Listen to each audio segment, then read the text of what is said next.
9-cu sinif imtahanında neçə bal topladım və bu balı necə topladım, necə qırmızı açıqda çaldım. 9-cu sinif olanda ən çox verdiyim suallardan biri də bura heç bir videonun kontentində görmədiyim şey yazmışam. Mən hazırlıqlara neçənci sinifdən başlamışdım. Biri də OTK sınavına gedim, yoxsa güvənlik sınavına gedim. Riyaziyyatdan sizə məsləhət görə biləcəyim tək test. Hamıya salam, kanalıma xoş gəlmisiniz. Mənim adım Zeynəbdir və bu mənim ilk videomdur. Bu videoda sizlə 9-cu sinif imtahanında neçə bal topladım və bu balı necə topladım, necə qırmızı açıqda çaldım, fərqlənmə açıqda, yəni necə fərqlənmə açıqda çaldım, onun haqqında danışacağım və 9-cu sinif imtahanına qədər ki, hazırlıq müddətini əldə etdim, bunu sizinlə bölüşəcəm. Onda keçək. Deməli, ilk növbədə mən 9-cu sinif imtahanını 27 aprel 2025-ci ildə verdim. Bildiyiniz kimi 2 zona var idi, mən 3-cü zonaya düşmüşdüm. Və 273.5 bal topladım imtahandan. Mən balımdan razıyam. Açığı balımdan razıyam, çünki mən əziyyətimin bəhrəsini görmüşdüm. Nə qədər çalışdımsa o qədər də bal toplamışdım. Bəlkə daha çox çalışsaydım, daha yüksək bal da toplaya bilərdim. Mənim tək razı olmadığım şey imtahanda yersiz həyəcan idi. Həqiqətən çox yersiz həyəcan var idi məndə. Bu həyəcana görə də mənim 2 sualım getdi. Bu həyəcanın mənası yoxdur. Çünki 9-cu sinif imtahanı bizim həyatımızda belə wow dərəcədə bir rol oynamır. Taleyimizi həll eləmir. Əgər biz kollecə ya da peşə məktəbinə vermiriksə 9-cu sinif imtahanından ki mən vermirdim, amma yenə də həyəcanlıydım. Çünki mən hədəfim var idi. Fərqlənmə attestatı ilə bitirmək istəyirdim 9-cu sinifi. Buna görə də çox çalışırdım. Əziyyətimin bəhrəsini görməyəcəm deyə yəqin onun həyəcanı idi üstümdəki. Düzdür, hər imtahanda həyəcan olur, amma 9-cu sinif o qədər də böyüdüləcək bir həyəcan lazım deyil. Hazırlıqlar. Mən hazırlıqlara neçənci sinifdən başlamışdım. Deməli, riyaziyyat, Azərbaycan dilinə mən gözümü asandan Azərbaycan dilinə keçirəm. Azərbaycan dilinə 5-ci sinifdən başlamışdım və məncə bu qədər aşağı sinifdən başlamağın elə də mənası yox idi. 7-ci sinifdən də başlaya bilərdim. Azərbaycan dilindən proqram o qədər də geniş deyil. Yəni, belə baxanda məncə riyaziyyatdan daha geniş proqram, nəinki Azərbaycan dilindən. Amma mən riyaziyyata 7-ci sinifdən başlamışdım. Riyaziyyatdan 0 idim də, yəni heç nə bilmirdim o dərəcədə. İngilis dilinə 8 ya da 9-cu sinifdən başlamışdım. Açığı ingilis dilinin aşağı siniflərdən gedirdim, amma bu məktəb proqramı üzrə deyildi. Cambridge hazırlaşırdım. Məktəb proqramı üzrə ya 8 ya da 9-cu sinifdə başlamışdım. Tam yadımda deyil. Digər əsas məsələyə gələndə sınaqlar. Sınaqlara mütləq gedin də. Sınaqlar çox vacibdir. Yəni sadəcə buna sınaq gözü ilə baxmayın da. Elə bil ki, imtahana hazırlıq mərhələsidir. Bu da bir təcrübədir. İmtahana hazırlaşanda, o otağa girəndə oranın havasını öyrəşirsən. Necə deyim mən, necə izah edeyim? Çok beni derin, yani en önemli, yani en önemlisi de baba, Özünü öyrəşdirirsən də. Mən gözümü açandan sınaqlardayım. Və koddaşdırmaya çox kömək eləyir sınaqlar. Yəni imtahanda koddaşdırmaya ilk dəfə görməkdənsə koddaşdırmanın imtahanında sınaqlara gedin, sınaqlarda görün. Mən 9-cu sinif olanda ən çox verdiyim suallardan biri də OTK sınavına gedim, yoxsa güvənlik sınavına gedim. Təbii ki, çox adam məndən OTK məsləhət görürdü. Çünki deyirlər ki, dilimlə əməkdaşlığı var OTK-nın. Tamam. İnandım, tamam. OTK-ya get. Nə bilim, demək daha yaxın sınav imtahanı oldu. Mən daha çox OTK-ya getmişdim, amma güvənə də gedirdim. Yəni, güvən OTK-dan belə baxanda çətin idi. OTK imtahana yaxın çətinləşməyə başladı. Güvən daha çətin idi. Güvənə getmək istəmirdim, ona görə. Və mən sınaqlardan, mənə deyirdilər ki, həmişə sınaqlardan neçə bal toplayırsansa, onun üstünə 20-30 bal qoyasan. Mən ilk sınağımdan yadımda ki, 220 bal toplamışdım 9-cu sinifdə. İmtahandan 273, yəni 50 bal qoymuşam üstünə. Mən 9-cu sinif sınaqlarından ən çox balı 240 yığmışdım. Ən azı da 220. Amma gördüyünüz kimi imtahandan 273 yığdım. Yəni sınaqdakı balları görüb həvəsdən düşməyin. Amma balı görüb tam da rahatlamayın da. Rahatlasanız, yəni balınız aşağı düşə bilər. Gözlədiyinizin tərsi olar da, necə deyim.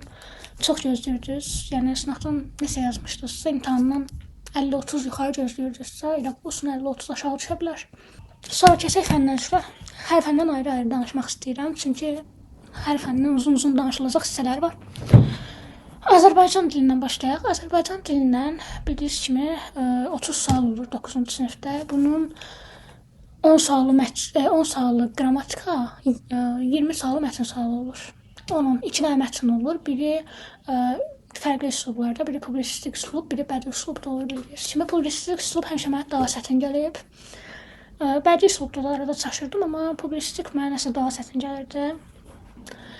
Azərbaycan dilindən sizə məsləhətim olardı ki, mətnlərə daha çox yüklənin. Çünki mətn sizə 75 bal verir, qrammatika 25 bal. Yəni, əgər qrammatikanı öyrənə bilmirsinizsə, onu o qədər də dərd eləməyin. Yəni, bir-iki mövzu bilsəz, onsuz da yazasınız bu qrammatikanı.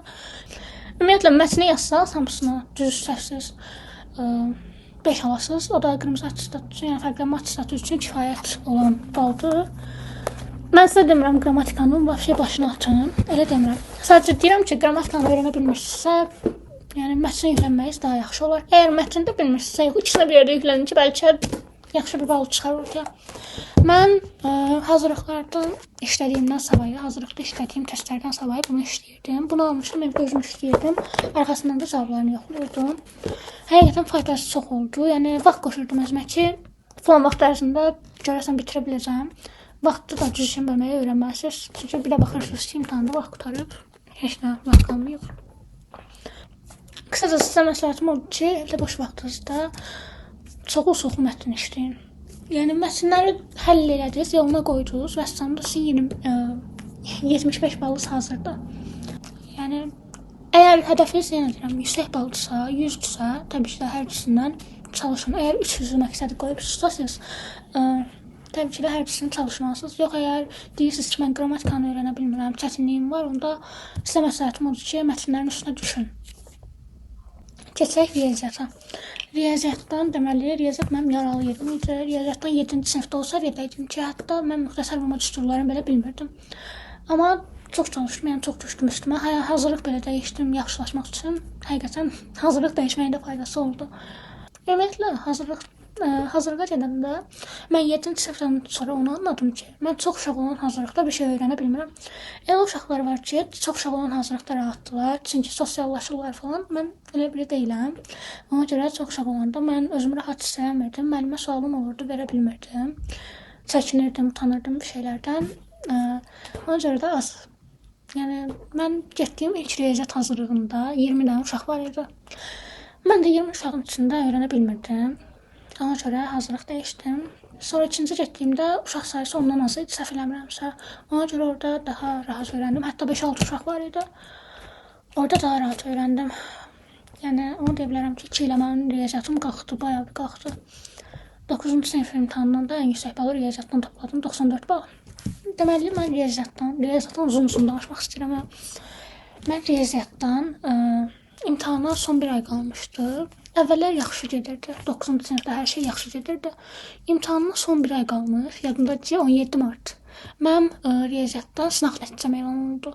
Mən riyaziyyatdan gördüm ki, 50 nəsə bal toplamışam. Dəli oldum. Ben bunu hak etmedim. Ben bunu hak etmedim. Ben isteyerek mi şampiyon olmuyorum? Bilerek, isteyerek mi? Və sonunda elə bildim ki, da qutardı. Bir ay qalıb imtahana. Mən riyaziyyatdan 50 neçə bal toplamışam. Oturdum, təqvim hazırladım özümə. 17 mart idi, Novruz bayramı ərəfəsi idi də. Oturdum, tətil də verilmişdi məktəbdən, o da mənə kömək oldu. Riyaziyyatdan yox, ümumiyyətlə, təqvim hazırladım 17 martdan 27 aprelə qədər. Açdım həmin sınağı, nədən çətinliyim var gördüm və onları yazdım. Mən belə bir ajanda deyirlər də buna. Deyəsən, ajanda kimi bir şey var idi. Yazırdım. Məsələn, 17 mart burada görürsünüz ki, yazmışam. Kater məsələləri işdə. Riyaziyyatdan, YouTube'dan izahına bax. YouTube'dan izahı yaxşı yana düşdü. YouTube'dan mən çox izahlara baxırdım. İmtahana az qalmışdı, çox qalmışdı. Elə həmişə baxmışam da. Mənim yaralı yerim bunlar idi da.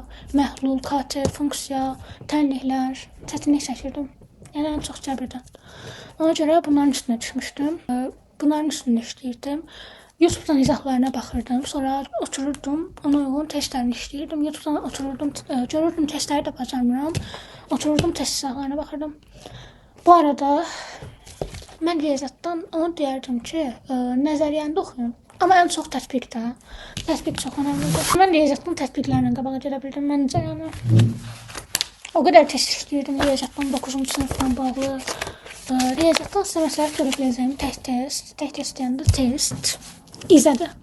Toplumu işləyin, amma toplumun yanı sıra İzəni də işləyin. İzə 9-cu sinifdə 11-ci sinif var, səhv eləmirəmsə 9-cu sinifi işləyirsiniz. Çünki 9-cu sinifdə, o İzə 9-cu sinifdə indiyə qədərki 9-cu sinif imtahanlarının hamısı var. Yəni hansı suallar varsa onların necə deyim, mən 9-cu sinif imtahanlarında ayrı işləmişdim, İzəni də ayrı işləmişdim. Və orada qarşılaşmışdım ki, 9-cu sinif imtahanına düşən suallar elə İzədə ayrı-ayrı bölmə sınaqları, ümumi sınaqlar şəklində verilib. Riyaziyyatdan məncə bir şey qalmadı. Onu deyim ki, yəni az bal topladınız, osurub ağlamağın mənası yoxdur. İmtahana bir ay qalır. Mən özümdən misal çəkəm ki, Novruz bayramı idi. Mən şəkərbura paxlava yeyə otağımda oturmuşdum. Evdə də qonaq var idi. Mən oturmuşdum otağımda şəkərbura paxlava yeyə çayımı qoymuşdum yanıma, riyaziyyat işləyirdim. İngilis dillə. İngilis dilindən əslində o qədər də məsləhətim yoxdur. Mən İngilis dilindən çətinliyim sadəcə şeydə olub, storylərdə. Storylərdən qrammatika səhvlərim çox olurdu. Əlaqəni bağlayırdım bir-birinə, şəkilləri bağlayırdım. Amma qrammatika səhvlərini çox eləyirdim. Onun üçün də qayda oxumaq lazım çox-çoxlu. Bir də söz bazasının çox olmağı sizə storydə çox kömək eləyəcək. Ona görə məsləhətim odur ki, sözlər əzbərləyin ingilis dilindən. Əzbərləyə bilmirsinizsə də, mən də əzbərləyə bilmədiyim ilk dəfə tanış olan sözləri yazırdım. Çox yazırdım. Axırda beynimdən qalırdı da, heç olmurdu. İngilis dilindən məncə bu qədər. Ağlıma bir şey gəlsə deyərəm. Keçək nəyə? Yuxu rejimi və qidalanma. Mən neçə saat yatırdım, xatırlamıram. Amma yəni yuxuma diqqət eləyirdim də. Belə deyim ki, özümü həlak eləyirdim. Gecə 3-lərə, 4-lərə qədər dərs oxuyurdum. Səhər də 6-da dururdum. Yox. Mən yuxuma fikir verirdim. Yəni elədiyim işləri, yəni hazırlığım var idisə, nə bilim, dərsim var idisə, amma bunu günortaya sığışdırırdım. Günortaya da yox, günorta. Səhər məktəbdə olurdum, günorta hazırlıqda olurdum, axşam bunları eləyirdim. Çatdırmadıqlarımı da səhər aparırdım məktəbə. Məktəbdə icazə verirdilərsə eləyirdim, icazə alırdım müəllimlərdən, işləyirdim. Testlərim qalıbdısa, həm uşaqlarla orada da köməkləşirdik. Məktəbdə işləməyin də özü ayrı maraq var idi. Həm uşaqlarla köməkləşirdik. Mənim bilmədiyimi onlar mənə deyirdi, onların bilmədiyimi mən onlara deyirdim. Bir-birimizə belə çox dəstək olurduq. Qidalanma. Mən qidalanmama da fikir verirdim. Deməli, mən 9-cu sinifdə eşitmişdim ki, azı şokolad, yəni bitter dillərə, nə deyirlər, ona bitter şokolad zehni açır. Alıb onu yeyirdim həmişə. Nə bilim, riyaziyyatdan çıxırdım, ingilis dili əlavəyə gedirdim, əlavələr də olurdu bizdə. Axşam saat 8-də 9-da qayıdırdım evə. Buna görə də nə bilim, yemək yeyə bilmirdim. Riyaziyyatdan çıxanda girirdim marketə, özümə şokolad alırdım, su alırdım, gedirdim ingilis dilinə. Yəni ac qalmırdım. Az qalmağı məsləhət də görmürəm, çünki nə bilim, ac qarına beyin işləməz məncə. Yəni mamamca belədir. Dost mühitinizi yaxşı seçin. İmtahan verirsinizsə, imtahan önündə sizin dost ətrafınız, yəni qruqunuz çox önəmlidir də. Yəni pis qruqlar deyəndə də elə yox da. Nə bilim, oxumuruq, avaralanırıq. Elə qruqlar həqiqətən sizi geriyə çəkəcək. Yəni 3 sənə oxuyanın yanında otursanız, 4-cü siz olarsınız. Ona görə bir digər məsləhətim də 9-cu sinifdə, ümumiyyətlə buraxılış sinifində qruqunuzu, abituriyentsə qruqunuzu, yəni ətrafınızda dost mühitinizi yaxşı seçin. Ananızın oturdur eləmədiyi işlərlə də oturdur eləməyin, çünki analar həmişə haqlıdır. Hemen engellendin koçum. Hemen engellendin. Hətta mənim ən yaxın dostum 295 ya da 6. Səhv deyirəm sözləri sayəsində. Neçəsə 290 neçə bal yığmışdı imtahandan. Ən yaxın dostumu deyirəm hələ. Sinif yoldaşlarım da yüksək bal yığanlar olmuşdu. 290 keçənlər çox olmuşdu. Mən də həmin qruqlara qoşulurdum. Həmin ortamda otururdum. Bura heç bir videonun kontentində görmədiyim şey yazmışam. Manifesto. Mən çox manifest eləyirdim. Dolanı da elə, onun kimi. Bir dənə dua var idi, yapışdırmışdım şkafın üstünə. Nə vaxt hazırlığa gedirdim, o duanı oxurdum. Əzbərləmişdim, balaca bir şey idi. Çox balacaydı. Onu deyim ki, mən 9-cu sinif imtahanında 9-cu sinifdə hətta Ayətəl Kürsünü belə əzbərləmişdim. İnşirah surəsi, Ayətəl Kürsü, o dediyim dua, nə bilim, bütün tuşlara basırdım da. Amma yəni dua eləyəndə də birinci təbii ki də dua eləyin, amma eyni zamanda əlinə gələndə elə, heç nə eləməsən o duanın yəni nə işə yaraya bilər ki? Gərək sən də özün bir şeylər eləyəsən, əlinə gələni eləyəsən, deyəsən ki, mən sonuna qədər çalışdım, çabaladım, sonra o əgər işə yaramasa dağdan şahidinəsən. Məsələn, buna aid də araşdırdım. Yəni, daha doğrusu tərtibdən soruşmuşam. Dedi ki, Quran-ı Kərimdə Nəcm surəsi 39-cu ayə belə mənaya gəlir ki, insan üçün yalnız çalışdığı var. Yəni, sən nə qədər çalışırsansa, onun nəticəsini görəsən. Mənim videonun başında dediyim kimi, əziyyətimin bəhrəsini gördüm. Manifesti gələndə. Həm daha həm manifest edirdim. İkisi bir arada. Manifesti mən çox eləyirdim. Nə bilim, yazırdım ki, inanaraq yazırdım da. Hər dəfə fərqli manifest yolları yoxlayırdım. Yazırdım ki, falan sınaqlardan birinci özümə kiçik hədəflər qoymuşdum. Sınaqdan Azərbaycan dilindən 90 bal topladım. Məsələn, riyaziyyatdan 85 topladım. Atıramda ingilis dilindən 95 topladım. Belə 9-cu sinif imtahanından hətta 27 apreldən bir gün əvvəl 26 aprel mən hədəfimi yazmışdım ki, falan fəndən falan bal topladım. Bunun əlavə dediyim kimi manifest deyib oxumağın da başını açmayayım. Mənim tanışlarım var idi. Deyirdilər ki, heç hazırlaşmırdılar. İmtahana bir gün qalmış soruşurduq. Deyirdilər ki, falan da oxuyasam, keçəcəm. Necə? Bombastic side eye. Criminal offensive side eye. Telefonum var idi. Mən bəxtimə imtahan yay tətilində, yəni 9-cu sinifə, yay tətilində də yox deyəsən, sentyabr ya da noyabrda 9-cu sinifdə mənim telefonum düşdü yerə, ekranı yandı. Yəni açılmadı, xarab oldu. Evdəkilərdə düzəltdirmədi ki, 9-cu sinifsən, nə edirsən? Yəni oxu bu il yaxşı bal topla düzəltdirərik. Yaxşı da düzəltdirməyiblər, çünki bəlkə də deyirsiniz ki, telefonu işlədə bilərəm. İşlədə bilərsiniz, amma mənim iradəm yox idi da. Mən telefonu görürəmsə, dərs edirəm, telefona bir mesaj gəlirsə, mən onu götürəcəm əlimə, ora baxacam, başım qarışacaq, belə görəcəm ki, 1 saat, nə bilim, yarım saat olub, 1 saat, 1 saat olub, 2 saat gedir də belə, vaxtım çoxalır.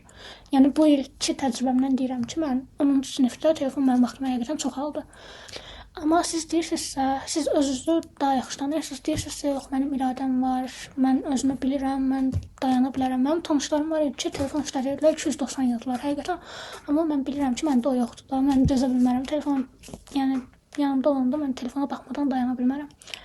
Mən nəsədən hazırlığa getmişəm? 9-cu sinifdən mənim tanışlarımın bəziləri blok hazırlıqlarının çoxsuna gedirdilər. Blok hazırlıqlarının hətta hamısına gedirdilər.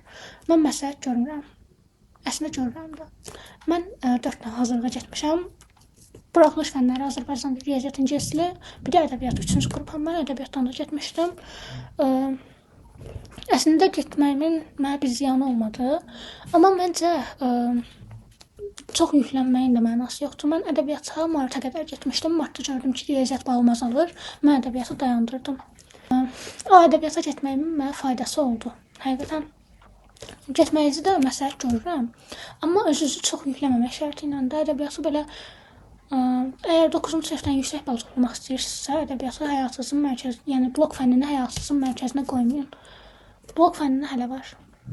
Amma bir baxımdan da deyirsinizsə, yox, 9-cu sinif mənim üçün o qədər də bir əhəmiyyəti yoxdur. Mən 11-ci sinifə hazırlaşıram. Onda yəni ədəbiyyatda qaldı ağlım. Onda blok fənlərinə gedin məncə. Çünki əgər deyirsinizsə, mən bacaracam, yorulmayacam, unutacam, gedə bilərsiniz də. Mən tarixə getmədim 9-cu sinifdən, çünki çox yüklənmək də istəmədim ki, 9-cu sinifdə bir nəticə əldə edə bilim. İmtahandan bir gün əvvəl dərs oxumağınızı məsləhət görməzdim. Adam həyəcanlanır, elə bilir ki, heç nə bilmirəm, amma təbii ki də bilirsiniz də, yəni siz bu neçə aydır? 6-7 ay hazırlaşırsınız da, bu boş-boşuna deyil ki, bir şeylər təbii ki də bilirsiniz. Ona görə mən müəlliməmin, bir dənə müəlliməmin də bir dənə sözü var idi. Yeməklə doymayan, yalamaqla doymaz. Yəni, bu qədər ay hazırlaşıbsınızsa, siz heç nə alındıra bilməyirsinizsə, son bir gün qalmışdı, onsuz da mənası yoxdur oxumağın. Yox, yenə də ürəyim rahat olmayacaq deyirsinizsə, 1 saat ayıra bilərsiniz təqribi oxumağa. 1 saat bəsdir, 3 fəndə 1 saat. Nəysə, imtahan günündən bir gün əvvəl dəniz qırağına getdik, təmiz hava falan aldım. Həyəcanlıydım, amma yenə də nə bilim. Sonra imtahan günü isə durdum. İmtahan günü olduğuna təbii ki də inana bilmədim. Həyəcan var idi üstümdə, hətta dəhşət həyəcan var idi. 3 sənə o sarı dərman var ürəkdə, mən ondan atmışdım. Amma yenə də həyəcanım keçməmişdi. Atmaqla keçməyibsə, mən atmamış halımı fikirləşə bilmirəm. Çünki getdim imtahana. İmtahana gedəndə sizə məsələ görəcəyim şeylər onlardır ki, amma deyim ki, imtahan yerini əvvəlcədən gedin, baxın, hardadır, dəqiqləşdirin. Sonradan imtahana gecikmələr falan yaşamayım da. Əgər imtahana gecəksəz, onun özü də ayrı stressdir. Həyəcanınız 2-yə qatlanacaq. Yəni boş-boşuna onun da həyəcanı üstünə gələcək. Ona görə məsləhətim odur ki, imtahan yerinə əvvəlcədən, bir gün əvvəldən, nə bilim 2 gün əvvəldən gedin, baxın, haradır, yoxlayın. Sonra imtahan günündə onsuz bilmiş olasınız ki, haradır. Yəni rahatlıqla tapa bilərsiniz də. İmtahandan bir gün əvvəl vəsiqənizi, imtahana buraxılış vərəqənizi hazır edin. Mənim qələminizi, karandaşınızı ki, səhər duranda onsuz imtahanın stressi sizin üstünüzdə olacaq. Bir də bunun stresi əlavə olmasın. Ona görə hər şeyinizi hazır edin, elə ondan sonra yatın. Vaxtında yatın bir də.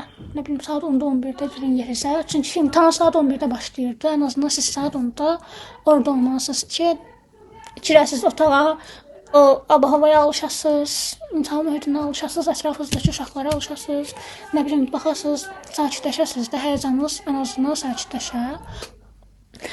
Bundan əlavə imtahana vaxtında gedin ki, yəni evdən vaxtında çıxın ki, bu sizin həyəcanınızı həqiqətən artırmasın. Dediyim ki, mən 3 dənə ürək dərmanı atmışdım, yəni də hələ sakitləşə bilməmişdim. Hətta imtahan otağına girəndə mənim dizlərim əsirdi. Nəzarətçi orada gördü ki, nəzarətçi xanım gördü ki, mən ağlayıram, hətta ağlayırdım. İmtahana girmişdim, yerimə oturdum, gözüm dolmuşdu və həmçinin ki, ağlamırdım, amma yenə də gözüm dolmuşdu, əsirdim, ağlamam gəlirdi, ağlamaq istəyirdim. O gördü eləyəm. Başladı tövsiyə verməyə ki, bəs həyəcanlanmayın, imtahandır, taleyinizi həll eləmir. Belə məsləhətlər verməyə başladı. Yəni də Zeynəbə nə fayda. Buna əlavə mənə verilən məsləhətlər deyirəm sizə. Suyunuzu stolun üstünə qoymayın, partanın üstünə qoymayın, yerə qoyun. Ya da ki, yanınızdakı stol məncə boş olur. Çünki tək-tək otururdular. Səfər eləmirəmsə, biz də tək-tək otururduq. Əgər sizdə də olsa, yanınızdakı stol boş olsa, oraya qoymağınız daha yaxşı olar. Məsləhətli olar ki, çünki sizin kodlaşdırma kağızınız bir dənədir. Onun üstünə su tökülsə, bitdi getdi. Məncə ikincini vermirlər. Sual kitabçanını göstərmədən, yəni keçməyim də bu videomu. İmtahana girdiniz, oturdunuz, sakitləşdiniz, həyəcanınız dindi. Yəni tez edin ki, həyəcanınız dinsin, sakitləşin. Sakitləşdiniz, həyəcanınız dindi və s. Sizə birinci kodlaşdırma kağızını paylayırlar. Kodlaşdırma kağızını mən açdım. Açmaz olaydım. Senin haberin yok ya da bu rolün. Orada sualı gördüm. Riyaziyyatdan dəli oldum ki, bu nə sualdır? Bu şəkli, sualı görmədim. Kodlaşdırma kağızında bu şəkil var idi. Bu şəkil uyğun cavab verəcəkdi axı. Bu şəkli gördüm, dəli oldum da. Elə mənim riyaziyyatdan bir səhvim çıxmışdı. Bir də açığa yarım bal veriblər. Bu açıqda cavabı düz tapmışdım əslində. Amma yarım bal verdilər. Niyə? Səbəb nə? Çünki mən imtahanımda elə bildim ki, bu sualı axıra qədər gətirməmişəm. Ona görə cavab, orada boşluq var. Aşağısında da cavab yazıb bir xət var. Necə deyim? Xət var da aşağısında da. Orada boşluğa siz həllinizi yazırsınız. Aşağıdakı cavab bölməsində də cavabınızı qeyd edirsiniz. Mən oraya sadəcə boşluğa cavabımı yazmışdım. Yəni həll yerinə, həll eləməli olduğum yerə cavabı yazmışdım. Aşağıdakı cavabın yanına cavabı yazmamışdım. Çünki mən elə bildim ki, bu sualı mən yarımçıq gətirmişəm, axıra qədər gətirməmişəm. O da evə gələndə öyrəndim ki, axıra qədər gətirmişəm. Sevincdən ağladım. İngilis dilindən sizə paylayan kimi birinci açın listeningə baxın. Çünki listeningi birinci listeningi səsləndirirlər. Yəni çox vaxt imtahanda birinci listeningi səsləndirirlər. Mən getdim, bəzi siniflərdə uşaqlar deyiblər ki, listeningin kalınka keyfiyyəti yaxşı olmadığı üçün listeningdə problemlər yaşayıblar bəzi siniflərdə. Ona görə də uşaqlar listeningin yenidən səsləndirilməsini tələb ediblər. Bəzi nəzarətçilər düzdür səsləndiriblər listeningi yenidən, bəziləri amma o qədər anlayışlı olmur. Təəssüf ki. Ona görə siz birinci açın listeningi oxuyun. Səsləndirmədə problem olsa, bu sizin üçün az deyildi. Yəni, bütün sinif olaraq etiraz eləsəz, yəqin ki, yenə səsləndirərlər. listening oxuduqdan sonra o birisi, əgər onun birinci səsləndirməsələr də problem yoxdur. Çünki siz artıq listeninglə tanışsınız. O birisi fənləri keçə bilərsiniz. Nə edirsiniz eləyin? Asan suallardan başlayın. Hansı fəndən başlayırsınız? Başlayın. Fərqi yoxdur. Əsas o da asan olsun. Çünki asan suallardan başlayırsa sizin motivasiyanız artacaq. Nə bilim, o birisləri də yaxşı yaza bilərsiniz. Fərqi yoxdur. Hansı fəndən olursa olsun. Asan olsun. Çətin suallarda da çox yüşüb qalmayın. Vaxtınız alacaq. Bu arada mənim bəxtimə düşdüyüm məktəbdə yanğın olmuşdu. Düzdür, mən bu yanğından xəbərim olmamışdı, istəməmişdim. Çıxanda mənə dedilər ki, yanğın oldu, bəs. Dedim nə? Ay bu küçük narin hassası orantılı kulakları şu an neler duyuyor abi, doğru mu bunlar? Qısa qapanmadan yanğın oldu nəsə. Yanğın söndürənlər falan da gəlmiş. Otaqdakı şagirdlər otaqda eşitmiş. Düz mən bunların heç birindən xəbərim olmadı. Nəysə, videomuz bu qədər idi. Tək məsləhətim, yersə sayıcanı atın geçsin. Ümid edirəm ki, bu video sizin üçün faydalı olmuşdur. Nəsə başqa sualınız varsa şərhlərdə yaza bilərsiniz.